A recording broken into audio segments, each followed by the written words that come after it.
Hey, you guys, it is Lisa Nicole Alexander with a deeper look into domestic violence. Here we go for another podcast episode that I'm super excited about. We have a beautiful survivor named Serena who is joining us all the way from freezing Massachusetts, and I can't even imagine how cold it is right now. But hey, how are you? Hi, I'm doing pretty good. How are you? I'm doing fine. I'm so glad that you're here. I always get to chat with my podcast guests beforehand. I just get so excited because she just has such a great heart. And so I'm really excited about her sharing with us tonight. I'm very excited to be here. Yay, I'm glad you're here. So, and wait till you guys find out what she does for a living, which is super, super fun. But anyway, I digress. I'm like fast forwarding myself. But anyway, so you are a survivor of domestic violence. You're also a survivor of other childhood trauma. So I'm just going to give you the floor to kind of share whenever you like and whatever, whatever, how you want to. Go for it. Okay. So my story really started when I was very young. When I was 6, I actually started getting molested by an older cousin of mine. That went on until I was 13. It was very aggressive. Shortly after that, it actually kind of stopped through no action of my own, no action of my family. It just kind of stopped. I think certain people that do that, they have a target age of people that they assault, and I kind of got to that point where it just stopped. How old were you at that point when it stopped? It stopped right before my 13th birthday. So it lasted just over 6.5, 7 years. I remember there were times when my aunt would call to see if I wanted to go over and spend the night and spend time with my cousins. And my first question was always if my older cousin was going to be there. And I remember this one particular time, my mom kept ignoring me, and to the point where I had to have a fit, like a child having a fit in a store, to get her to listen to me. And I said, is this cousin going to be there? And she said, I don't know. I said, well, you have to ask. You have to ask. And I didn't stop badgering her basically until she asked. And when I found out that he was going to be there, I said, I don't want to go. Needless to say, she ignored me throughout the conversation with my aunt. And it ended up with a screaming match between me and her before I went over there. Wow. I was in tears, insisting I'm not going. And to me, that's a red flag, but we'll get into that later. It definitely is. So that happened. And there were other incidences off and on that should have triggered something for my family to take notice, but it was ignored. A few years later, when I was 15, I was actually sexually assaulted again by an older gentleman, by a man that went to church with me and my family. He was a friend of ours. And I looked up to him. I saw him almost as a father figure. Wow. I mean, we didn't spend time with them outside of Mass, but the congregation that I went to, we were all very close. We were like an extended family. We would do cookouts over the summer. It was like I had 300 family members. It was beautiful. But he actually assaulted me one year when we were setting up for our annual festival. And I kept it to myself for months. And when I finally broke, and it was really that, it was that I broke, I couldn't take it anymore. It was actually because my mother was driving me and my sister to school, and she was explaining a moment where she went to give him a hug goodbye, and she would give her friends a kiss on the lips, which always made me uncomfortable. But she explained that he put his tongue in her mouth and tried to French kiss him. And I froze in the car. And then after she dropped us off, I immediately went to my counselor's office and I just broke down. I lost it. I couldn't handle the fact that he had done what he had done to me and then was kissing my mom. Like, that just made me feel so horrible to go through that. And it was a very long process of taking him to court and working through that. And I felt guilty. And I look back at it now and, you shouldn't feel guilty. It's not your fault. And it's easy to say those things, and it's easy to hear them and say, yeah, I know. But hearing and saying are completely different than feeling. And feeling like it wasn't my fault, that's still something that I work on today. It's a daily struggle to feel like it's not my fault. Did he get sentenced or anything? He actually did not get sentenced in my case. I felt super guilty because he had kids, he had a wife. I didn't want to take away a father of children when I didn't grow up with my own father. He was not in the picture, but he didn't get sentenced. I actually found out a few years later, which basically triggered panic attacks. I got a call from the DA out of nowhere, and he told me that they actually got him in another case. He had sexually assaulted another girl. And when he did to me, I was 15. When I got a call at that point, I was like 21, 22 years old. And he had actually got another 15-year-old girl pregnant. And that's how they got him. And he ended up serving a sentence for that. So how did that make you feel after he came back and ended up getting sentenced eventually? It was great learning that he got sentenced. It was a positive and a negative experience. It was a negative experience because I hadn't fully processed the situation at that time. I hadn't fully grieved. I still grieve. There are still moments where it's a struggle to get through stuff, and you never fully heal, but you learn to cope and you learn to avoid triggers. But it was also a difficult time because of how my mother reacted. I remember calling her that day, and when I called her, I told her, I said, hey, the DA just called. They wanted me to know that they got him. They got him for this situation. And she did what any mother would do in that case. She said, yes. She used a couple profanity words with excitement. But then she said something that I will probably never recover from. She said, I can't believe that SOB. He couldn't have me, so he went after you. And I can't even say that without feeling like it's being said to me again. For your mother to say that to you, to say, well, you were assaulted because he wasn't good enough for me, that was very traumatizing, and it still is. And I have since mentioned it to her, and it was dismissed. I love my mother, I do. But she definitely has an issue with wording and being wrong and not wanting to be the bad guy in any situation, and just kind of telling people to move on and deal with it. Which goes back to the situation with my cousin. This is actually the first time that I've really made it very public, my story. I had made it public in a different forum in the past, but it didn't reach as many people as this will. But I had told my mother that I won't be around my older cousin. I won't go to any family events he's at. And she wouldn't listen. And I ended up having to yell at her, which I hate doing. I don't like yelling at anybody. It's so disrespectful. But I ended up having to yell at her to say, no, look, this is what happened. I will not be around him. And her response to that was, well, you just need to take him aside the next time we're at an event and demand an apology and then just get over it. And it blew my mind. I know that there are a lot of families out there, and that's something I want to touch on for any of the viewers or listeners. There's a lot of people out there that say, well, it's a family member, so just get over it. Versus when this other gentleman assaulted me at the age of 15, there were all of these comments about how he needed to burn in hell and die in horrible ways and have all of these things happen to him in prison because he wasn't related to us. And the truth of the matter is, it doesn't matter if you're related or not. Both of them assaulted me. Both of them took away part of who I am.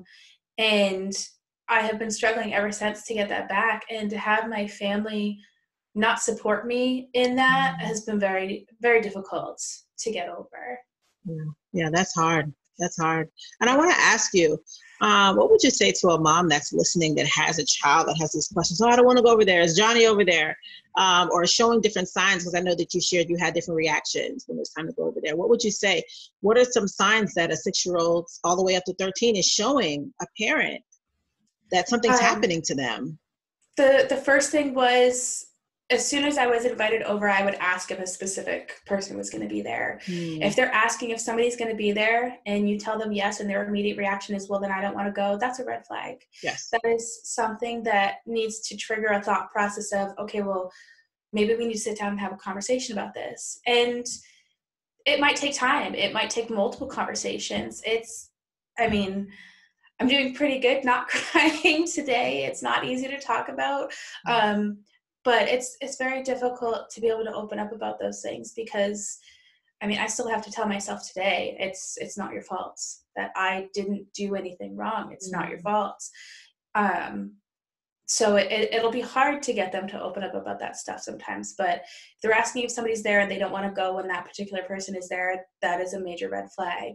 If you are normally a very comfortable family with hugs and kisses and things like that, and then they start not wanting to be touched, that's another thing. My mom, I remember her yelling at me one day because she was joking around and just like tapped my bottom when we were walking out of the store, and I lost it on her and told her not to touch me there. And then she got super mad at me and yelled at me and said I made it sound like she was molesting me in a store.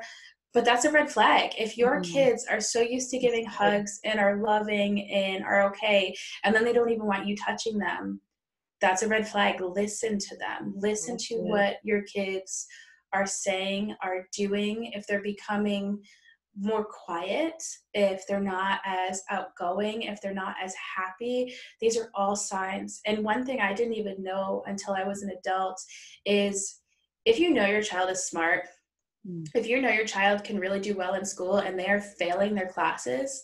I went through junior high and high school barely getting by in my classes, and I have more than capabilities to do that. Just for reference, I have an associate's degree, a bachelor's degree, and I am one course away from completing my master's. Yay, I'm not a stupid lady. I am not a dumb lady. I'm not a dumb person. Awesome. I have gotten all A's in my college career, except for like 2 classes that were B's. But kids that are struggling with having been assaulted, you get this mindset of why even bother trying? The world is just kind of out to get you. Wow. You're experiencing these assaults. If you put in your best effort and it's not good enough, like it's so much easier to fail by not trying than to give it your best and then still fail. And it's such a big, just gut-wrenching feeling to give it your best and then still not get that A. Kids will do their minimum to get by. Kids might fail in classes. Kids might become very antisocial. These are all signs to look for. That's so good. Moms and dads, whoever's listening, just keep an eye out and an ear out, because a lot of times the trauma that happens in childhood lasts for a lifetime. So you definitely want to listen to your children. Serena, that was so good. Thank you for that. Yeah, Thank absolutely. you for that. What did you go to school for? What's your bachelor's in? So I first got a certificate as a phlebotomist, and then I got an associate as a lab tech, and then I got a bachelor's in biology on top of that. Oh and I am completing my master's in business administration. Oh my goodness. Biology, she's brilliant, you guys. I couldn't touch that with a 10-foot pole. Wow. Good for you. Good for you. Thank you. Yeah, you've overcome a lot. So let's keep going on our journey. So that happened to you when you were 15. What happened after that? Where did your journey take you? Like most 18-year-olds, I thought I knew everything. And in my eagerness to get away from my family, get away from the emotional and verbal abuse that I was experiencing, because it really was. There was emotional and verbal abuse that I was experiencing at home. I turned 18 and I took off. I moved in with a boyfriend and his family, and my mom tried to track me down and make me go back home, but I wouldn't do it. And I hit rock bottom. I was kind of desperate for the right kind of affection and looking for it in the wrong place. And I was manipulated and emotionally abused by that significant other. To be frank, I was actually raped by him while we were dating. He would not go as far as using date rape drugs, but we would have friends over and he would spike my drinks and it would be a little bit at a time until it got to the point where I would be intoxicated that I couldn't taste it, and then it would be further, and he would make it so that I would become intoxicated to the point where I couldn't say no. And that's actually how I ended up with my son, whom I love dearly and wouldn't trade for the world at all. He is the best of me, and he is definitely the best out of that relationship. So as much as I do not particularly like that person, I got the best of him in my son, and he can't have him back. Yeah, that's awesome. No return to sender on that one. Yeah. Oh, wow. I love him dearly. How old is he? He's 13. Oh my goodness. I know. You have a teenager. I know. It's terrifying. It is terrifying. But he is the sweetest young man that, like, he is the best kid that I could ever hope for. Out of any relationship, really, but he is just so giving and so sweet. And I love him dearly. He's such a good little man. Something beautiful came out of that, and that's awesome. I'm so proud of him. Yeah, that's awesome. Something beautiful came out of that, and that's wonderful. After that relationship, I ended up in a 9-year, very abusive relationship. It was very emotionally traumatizing, spiritually traumatizing, and it became physical too. There was a point where I actually had a handprint bruise on both of my arms. Oh my goodness. I couldn't walk comfortably. It just became a very traumatic experience. And it started out amazing. It started out with the knight in shining armor, and he's coming to save me, and he's making everything better. And that's how these people get you. They lull you into a false sense of security, and then you start making excuses for them. And then they start making you make better excuses for them. And I could see it after a while. There were times where, you go to your doctor's appointment or to hospitals and stuff, and they ask you if you feel safe at home, or if they have these charts on the wall that, signs of you're in an abusive relationship. And I'm like, yeah, I know I am. But I felt powerless. I felt like I couldn't get out of it. Like I had nowhere to go. I had no one to turn to. I didn't have a great relationship with my family. Just from what's been said, as you can tell, my relationship with my mother is very tense. And it's still rocky. We work on it. We butt heads a lot. But I felt trapped.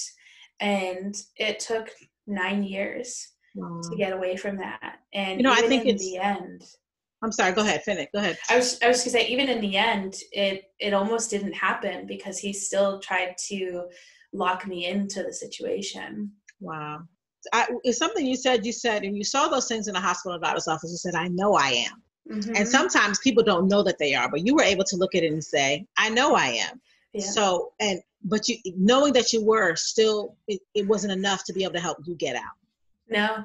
Did you think to call the number, or what were you thinking when you saw those things, knowing you were? I felt helpless, really. They have all of these resources to help you. And that's another thing, is like, I want to get my story out there to help other women and men that have been in these situations, because anybody can experience this. And as much as the resources are out there, sometimes it's just hard to see the forest through the trees. And then sometimes, even though you can call out for help and you know that it's there, you still feel like you're drowning, and like you can't breach the surface to make that scream heard. That's so good. So I'm gonna sit on that for a little bit, because I think that's a really, really good point. You have really great analogies, by the way. Thank you. You have really great analogies. I'm like, well, that was really good. Thank you. Let me go back a little bit further. You said they give you a false sense of security, which is exactly true. So true. And then you start making excuses for them. Yeah. And then you said they start giving you better excuses to make for them. And that literally is like a handbook of abusers right there. Yep. Because they give you that sense of security, so you feel safe and loved and secure. And then they're like, wait, isn't that a red flag? You're like, yeah, but then you start making excuses. Yep. And then they start giving you something that was really good. Yeah, it's you get into that situation, and I've experienced it, I've seen it, I've helped other people get out of it, but even still being in it is so different. And there are so many people out there that will like, why don't you just walk away? Why don't you, it's so easy, just walk away, but it's not. It's aside from the abuse and feeling trapped and feeling like you don't have the power to get away from the situation, you're still emotionally invested. So even if it's not an abusive relationship, it's hard to leave a relationship that is not going to work out with those emotional investments. So then add the abuse on top of it, where you are basically taught that you are helpless. It's learned helplessness. Do you know what learned helplessness is? Mm-hmm. That's exactly what it is. So I learned about this, and this is how they trained elephants in the circus. So think about this. Your molester, your abuser, your domestic partner that is abusing you is training you like an elephant to be a caged animal. What they do is when the elephant is a child, they put a stake in the ground and they chain it to that stake to a point where it's too strong for them to be able to tug on it and get it out. And as they get bigger, they increase the size, but once they're full grown, they could easily tug it out, but they've learned that they can't, so they don't even try. Wow. That's what you're in when you're in an abusive relationship. You don't even try because you've learned you can't. That's good. Did you guys hear that example? That was good. For those of you who don't understand learned helplessness, that was a great example of exactly what it is. It's like they slowly take away your power, even though you still have the same power. You know, you feel as though you have no power. Yeah. When in fact you do. Yeah. Like, what is going on? Sorry about that. Okay. And that's why they fight so hard to keep you feeling like you don't have power, because the truth is you have all the power. And they know you all the power. Oh yeah. When I was getting out of my last relationship that was very abusive, it became very clear that he realized it. Because we were breaking up and he was moving on and I was moving on, and we got into this argument because he wanted to still try again, and he basically went from honey to vinegar. He was trying all of the sweet things, all of the nice things, and then when that didn't work, he started being very nasty and trying to make me feel guilty, and I'm pouring my heart out to you and I'm crying in your arms and you just have nothing. I'm like, that's because you have brought me to a point where I have nothing left to give. I physically cannot cry over this relationship anymore. You know, he actually turned around and said, there are so many times I thought about proposing, I just never did it because something would happen. It was the wrong time. I'll go empty my bank account right now and give you a ring if that's what you want, and tried to lock me in that relationship. Manipulation at finest. Yep. Hoping that I would go for it. And I said, absolutely not. I said, absolutely not. You guys hear that, right? Ladies and gentlemen, you hear that? Those are key manipulative tools that they use. I was gonna, but you didn't in 9 years. So, but now if I don't leave you, you will. It's all about power control. Yeah. It's a good one. And that's what it always was. He always had the power, And there were moments where I would think to myself, that's it. After you said that to me, you know, I remember one time we got into a really bad fight over something stupid. And he started dragging up previous relationships and, oh, well, your ex was right. You just do all of these things and you don't do anything. You just wait for your boyfriend to take charge. And I said, actually, no, that's not true. And explained that I had broken up with every boyfriend that I'd been with but one. And he took it upon himself to mention the older gentleman that molested me when I was 15 and said, oh, well, yeah, I'm sure you broke up with him. Why don't you go back and be with him? And I walked away. I couldn't think of anything to say in that moment. I was so hurt. For you to even insinuate that I should go back and be with somebody that molested me at 15. Right. He was such a jerk. Yeah. And to pull the painful things out and try to use them as darts towards you. And he was very good at it. He knew exactly what to say to hurt me. Exactly what to say. And if you're in a situation where you are basically spitting out daggers with your words, you're in an abusive relationship. That's also something that I take into consideration when I get frustrated with anybody that I'm in a relationship with, because having been abused, having grown up in an abusive home, you pick up those traits. And I will absolutely not continue that cycle. I refuse to continue that cycle. If I have to not talk to another human being for like a month and a half until I can be nice again, I will lock myself down, because it's so easy to pick that stuff up, and it's so easy to believe the negatives about yourself that it becomes easy to point out the negatives about somebody else. And then you just become so vicious with your words. And I refuse to do that. So if you find yourself doing that, just check yourself, because you're starting to create an abusive relationship, and that's not good for you, and that's not good for whoever the other person is in that relationship. Wow, that is so good. It's so deep. I love it. So after that relationship, you were finally able to get out. You have your son. Yes. And so how have you turned your life around? I know that you're in a committed relationship now, in a great, healthy relationship for 4 years. How was it after you decided to leave? It was so liberating and empowering. When we first talked before the podcast, you mentioned loving my haircut, and that was something I never could have done in my past relationship. Dyeing my hair was taboo, and why would you ever want to get a tattoo? That's disgusting. And why would you want to pierce anything other than your ear? Like, I couldn't be myself. And Jason and I started dating relatively shortly after getting out of that relationship.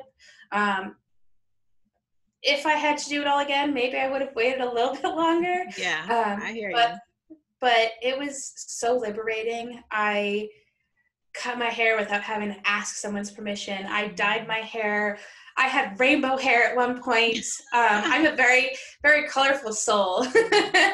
And just being able to express that on the outside was so relieving, to not have to sit there and worry about getting backlash. I bought a set of books that I had to hide to read them, because I was going to get chastised for having those books, and I'm stupid for having that, but just being able to have that freedom has been almost overwhelming in how empowering and relieving and rewarding it is to be able to be myself again. And I haven't had that in a long time. And you've had it for the last 4 years, which is it's so beautiful. Yes. Jason's giving you the gift of being yourself. He is, and I love that. He has. I will never forget our first date. I tell people about it all this time. We actually met on a dating site, and I had been on a couple different dating sites, and was like testing things out. And you always meet those creeps that are like, "Hey, you want to hook up?" No, I want something serious. But I don't know if it was meant to be. I don't know where it's gonna go. I don't have any plans for the future. I'm kind of just living in the moment, and I'm loving it. But the stars aligned to get us together. On our first date, when we first met, he actually convinced me to go out after I left work sick. Yeah, that was a good one. So I left work not feeling good, and he called me and said, "Hey, I actually don't have work tonight. I'm in Leominster. Let's meet up." I was like, "No, I'm at the grocery store. I don't feel good. I left like 45 minutes early because I just couldn't take work anymore." No, let's meet up. Come on. And I'm like, is this going to be another one? Yeah, right? Regardless, he talked me into it, and I was like, fine, but you're going to wait for me, because I'm going home, I'm showering, I'm like glamming myself up. I'm going to look good, even though I might not feel so great. Yeah. And then I sent him a text when I was on my way. I said, okay, I'll be there in about 5 minutes. And we had been communicating electronically for a while, and I got that like first date butterflies and nauseous, and I hope he likes me and whatever. Just go in there and just be you, and start walking up to him. And I'm like getting there, and like you feel that like shaky voice as you're getting ready. And I go to say hi, and the first words out of his mouth was, "That was 8 minutes, not 5." And I'm like, oh, that's how it's gonna be. That's how it's sarcasm. Okay, we got this. And we sat there, and we barely ate. Like, it was like picking at our food, because we just could not stop talking to each other and laughing. And it was just such a such an awesome night. We had such a good time. I think we ended up spending like 6 hours just sitting there talking. But he has given me such an amazing gift by just allowing me to be me and not feeling judged. Like, we're honest with each other. If I try something and it's not flattering or he doesn't like it, you know, he will give me an honest opinion, but then he'll turn around and say, but do you like it? And I'll be like, I kind of do. He'd be like, that's all that matters. Go on with your bad self. You know? I love that. And I think that's one of the things that our listeners need to hear too, because when you're with someone who liberates you and frees you to be you and celebrates you, you know, and when you haven't had that, or when you have the exact opposite, it's nothing like it. And so if you're feeling the exact opposite of what she's sharing right now, you may be needing to look for something else to free yourself from what you're in. Absolutely. If you can't buy a candy bar, literally, because this is what I experienced, if you can't buy a candy bar without feeling guilty and being worried about what your significant other is going to say, if you can't buy a book and read a book and, you know, further educate yourself or increase your cultural experiences, if you can't cut your hair the way you want, you need to find something else. You need to move on, because you need to be able to be you. That's number one. Like, make yourself happy and find somebody that is happy that you're happy, and then you're going to be in the right place. That's golden. Y'all, that's golden. It's true. And she's exactly right. That's exactly true. And when you get there, you're going to be like, what was I doing all these years? Right? I could have been free all this time, enjoying all this good love. It's different. It's a different, and you deserve it. You know, Absolutely. You really deserve to have that kind of love. So I'm going to go to the fact that right now you work as a photographer. I know that you're in school, almost done that master's degree, but you also work as, so we talked a little bit before, you know, we started the podcast, and she shared with me that she does Boudoir photography. Boudoir, yes, I do. Boudoir, which I thought was so fun. And tell me a little bit about what you shared with me about the freedom of loving yourself and still feeling beautiful. So boudoir photography, first of all, there's this misnomer that you have to do it in lingerie. You don't. You could wear a gorgeous gown. You could wear your spouse's favorite sports jersey and some tube socks. Like, that looks pretty damn good. Yeah.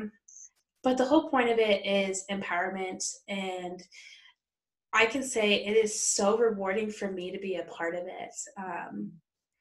As women especially, and men too, but as women especially, we're taught from birth that we need to compete with each other. Well, she's skinnier than I am, so she's better. Well, she's prettier than I am. Well, she has bigger eyelashes. There's all these different critiques that we have for ourselves as for each other. And that should never be our thought process. Like, raise your kids right. Teach them that you need to be able to build each other up. Yeah. Build each other up. You know, you are gorgeous. You are stunning. You are a beautiful human being. And you should be able to say that and then still be able to think to yourself, I am gorgeous too. Mm-hmm. Because that's really important. And so my studio is Beyond the Frame, Boudoir Photography, and it's Beyond the Frame because our mission statement is empowering women and instilling confidence in life, because we want you to be confident in life beyond the frame, beyond the session. We want you to keep growing and know that you are a goddess and you need to let her out every now and then and feel beautiful and feel sexy and not let anybody tell you any different, because you are stunning no matter what size, shape, age you are. You are gorgeous and you need to show it. I love that. Feel it. Yeah, you need to know it, you need to feel it, and you need to show it. And the thing is, when you're in an abusive relationship, they tell you the exact opposite. You can never be good enough. From cooking to cleaning to looking to weight to height, nothing is good enough. And so when you get that inner confidence back, and I did it I got remarried and I did a boudoir shoot and gave it to my husband. Yeah, I did. I gave it to my husband as a wedding gift. So on the day of the wedding, I had somebody take it over him. He was like, what? And I could never. And I did the jersey with the socks like you just said. I was like, I did the jersey. But it's just so funny because people don't understand it's something that's so empowering. And I love that you said that word too, because you were just told that you weren't, or you did exactly how I am. Beautiful. Mm-hmm. I felt beautiful. I felt empowered. And in that moment, that was everything, Mm-hmm. And so can you just tell your studio's name what again? Beyond the Frame, Boudoir Photography. And I specifically named it that. And my logo actually has a woman kind of walking, and the frame is exploding and there's like these silver stars coming out, because that is her confidence going further into life, not just during the session, but outside of that too. Because I've had people come back to me and say that they are so much happier at work, they're happier in their relationships, they feel better about themselves constantly, they rebook because they want another session to mark another fantastic milestone. And if you've ever considered it, if you haven't considered it, at the very least consider it. I recommend it for every woman out there, and guys can do it too. There are guy shoots, there are couple shoots. Some of the most gorgeous photos come from these beautiful intimate moments between couples, and it's just such a fantastic thing. Even if you don't have a significant other, it is a fantastic thing to have for yourself, because in those moments you feel amazing, and we pamper you. Like, you get 3 hours, you get an hour-long hair and makeup session, you get unlimited touch-ups, you get 2 hours of photos with me. I am telling you, work it, girl. I'm telling you, you're gorgeous. I'm telling you, you're stunning. Yeah, yes. I need you to bring that to Florida, because that is awesome. Oh my goodness, that's amazing. Yeah. That is the whole goal, is to make sure that you know that you are gorgeous now and forever. You can't lose your gorgeous. You can't lose your sexy. You are perfect the way you are. And there are so many people that say, well, I want to lose 10 pounds. Sweetie, 10 pounds is not going to make a difference. You're not going to see it on camera. Get over here, because you are gorgeous right now. I want to take a picture. I love that. And I love that gorgeous right now, because we always feel, if I lose 10 pounds, I grow my hair, if I do this, then I'll be. But you are right now. And I think that's the moment sometimes we have to live in. I just love how you took, years of just trauma and things that happened in your life and just made it into something really beautiful. That's the goal. That's the goal. Yeah. I love it. It's, like I said, it's still a struggle. There are moments where, God bless Jason. There are moments where I explode for seemingly no reason, and it's just, you have that baggage, and you can not always get over it, and sometimes it's with you for life. I work on it daily, literally daily. There are days where I work on it every minute to not lash out, to not have something trigger me, and just God bless Jason for tolerating I agree those with moments. You. Yeah, I feel the same about my husband too. And I wonder, now that we're on that topic, how important it is to pick a spouse who understands, a partner that understands the trauma that you've been with and has the patience to deal with that. And I mean, they may say they understand, but until they're in it and they're living it, it's different. Yeah. And there have been moments where Jason and I have discussed possibly moving on from each other. And it would definitely be a rough thing to do. It would be difficult because we love each other very much. But we've approached those with very open minds, very serious conversations, and we've worked through it. And that's just it, is I was very open and honest with him from the beginning. Like, you need to understand, there are a lot of things that I have been through.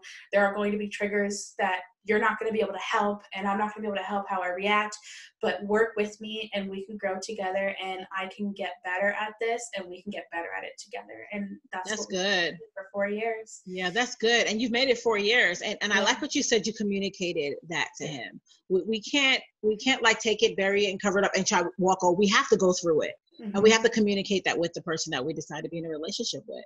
Yeah, like I'll be honest, I haven't opened up really like publicly, and I hadn't received any counseling services until my adult life, and I was actually in school to get my doctorate, and I had been burying everything that I went through. I had been burying it all the way up to 2016.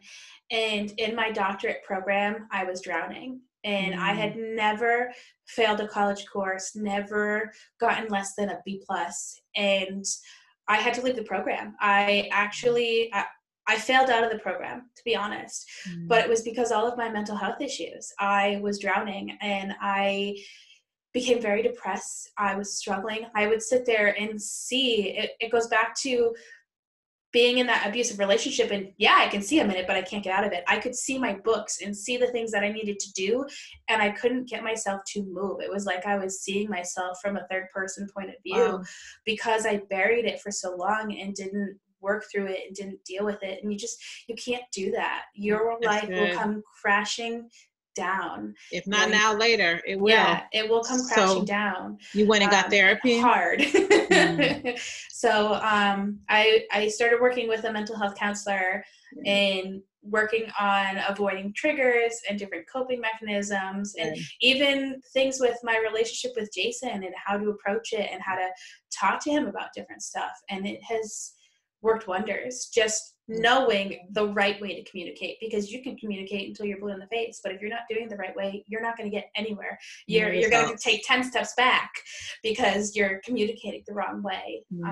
And it's just so detrimental. So learning that was key. That's good. I'm a huge advocate for therapy. So I'm so glad that you said that, because I think I was going to ask you too early, and I think it just slipped my mind. How did you, like, because you didn't come to the Serena that I'm looking at right now. You didn't come to that one day and like, oh, I am enlightened and healed. And, yeah, like you went to therapy, you realize, you know, and sometimes it takes us failing or something or losing something to realize, hey, I'm out. I need some help. And I was devastated. And I still am. There are moments, you know, I'm still friends with classmates from that program, and I see them posting things on Facebook. I was actually supposed to graduate this year from that program. That's hard. So it's hard. It's very hard, because that's something I worked towards for over a decade. Like every single college course I took was working up towards that. And to have lost that opportunity nearly destroyed me. I was spiraling. My depression, my PTSD, my anxiety got so severe. I'm honestly lucky to be here today. I'm lucky to be here today, but I got counseling and I'm still working through stuff, but I can say that I'm working through it, and I can say that I'm making steps towards a positive future. And that's also why I went into Boudoir, because you know, there's so many people that experience these situations and they just feel so torn down. You need to feel gorgeous, whether or not you've had experiences with being abused or anything. You need to feel gorgeous, and especially if you have been abused. There is this misconception, you know, court cases, things like that. Well, what were you wearing? Well, what did you do? Well, you asked for it. And if you've been assaulted, then, well, why do you want to feel sexy? Well, why do you want to dress up? Well, why do you want to look beautiful? Well, then it obviously didn't happen. Otherwise, you wouldn't want to look that way.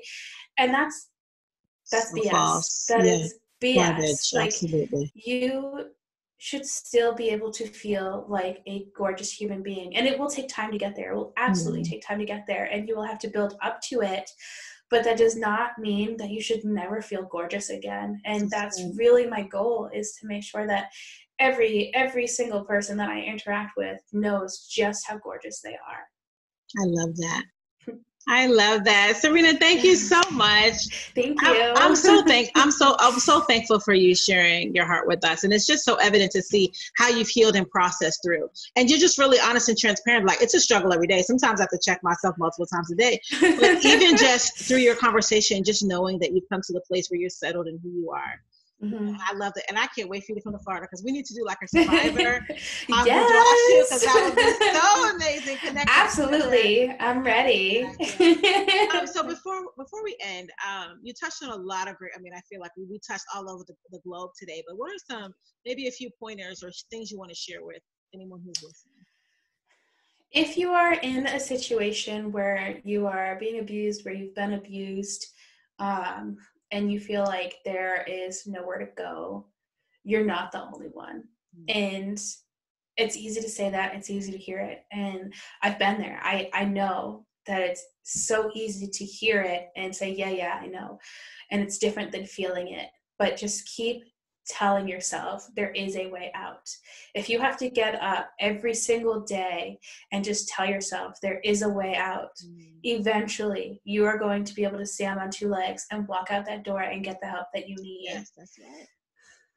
That's right. And it takes time. It takes repetition. It takes building up that courage and building up that inner strength, because it's been torn down for so long that it takes time.